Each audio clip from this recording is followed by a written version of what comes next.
புதுச்சேரி சட்டப்பேரவைக்கான நியமன உறுப்பினர்களாக புதுச்சேரி மாநில பாரதிய ஜனதா கட்சியின் தலைவர் சாமிநாதன், பொருளாளர் சங்கர், கல்வியாளர் செல்வ கணபதி ஆகியோரை அறிவித்து மத்திய உள்துறை அமைச்சகம் உத்தரவிட்டது. துணைநிலை ஆளுநர் கிரண்பேடியை சந்தித்த மூவரும் அதற்கான உத்தரவு நகலை பெற்றுக் கொண்டனர்.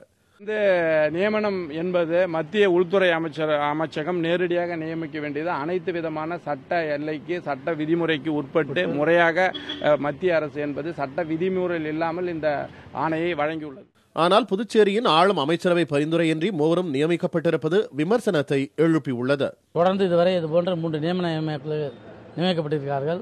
அவர்கள் எல்லோருமே புதுச்சேரி ஆண்ட அரசாங்கத்தின் சார்பாக கவர்னருக்கு அனுப்பி அவர்கள் பரிந்துரைத்து தான் இதுவரை நியமிக்கப்பட்டிருக்கிறார்கள். ஆனால் இப்பொழுது தன்னிச்சையாக இப்படி ஒரு முடிவு எடுத்திருப்பது மிகப்பெரிய ஒரு படுகொலையாக நினைக்கின்றோம்.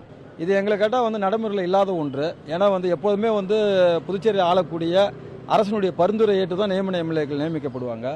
இப்படி திடீர்னு மத்திய அரசாங்கமே தன்னுடைய அதிகாரத்தை பயன்படுத்தி நியமித்திருப்பது என்பது ஒரு ஜனநாயக ரீதியில் இது ஏற்றுக்கொள்ளத்தக்கது இல்லை. பின்னர் புதுச்சேரி சட்டப்பேரவை சபாநாயகர் வைத்திலிங்கத்தை சந்தித்து உள்துறை அமைச்சகத்தின் உத்தரவு நகலை காட்டி தங்களுக்கு பதவி பிரமாணம் செய்து வைக்க கோரினர்.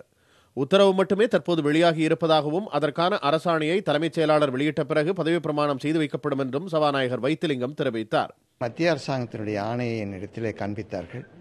புதுவை அரசாங்கத்தினுடைய அரசு ஆணையிலே கொண்டு காண்பிக்கும்படி நான் கூறியிருக்கின்றேன். அவர்கள் சட்டமன்ற செயலரை சந்தித்து பேசி அவருடைய நேரம் குறித்து கேட்பார்கள். அதற்கு பிறகு நாங்கள் முடிவு செய்வோம். அமைச்சரவை பரிந்துரையின்றி சட்டப்பேரவை நியமன உறுப்பினர்களாக மூவர் அறிவிக்கப்பட்டதை ரத்து செய்ய கோரி காங்கிரஸ் சட்டப்பேரவை உறுப்பினர் லட்சுமி நாராயணன் சென்னை உயர்நீதிமன்றத்தில் தொடர்ந்த வழக்கு புதன்கிழமை விசாரணைக்கு வர இருக்கிறது.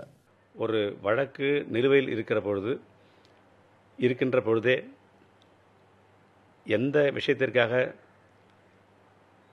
உயர்நீதிமன்றத்திற்கு வழக்கு தொடுத்திருக்கிறோமோ அந்த விஷயத்தில் மத்திய அரசு உயர்நீதிமன்றத்தினுடைய தீர்ப்புக்கு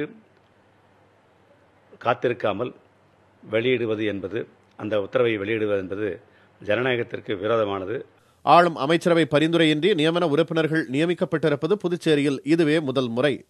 மாநில அமைச்சரவையை கலந்தாலோசிக்காமல் மத்திய உள்துறை அமைச்சகம் மூலம் நியமிக்கப்பட்ட 3 சட்டமன்ற உறுப்பினர்கள் விவகாரம் தொடர்பாக நாளை நீதிமன்றத்தில் வரக்கூடிய உத்தரவு தங்களுக்கு சாதகமாக இருக்கும் என காங்கிரஸ் கட்சியினர் எதிர்பார்க்கின்றனர். புதிய தலைமுறைக்காக ஒளிப்பதிவாளர் ஸ்ரீதுடன் புதுச்சேரியிலிருந்து ரகுமான்.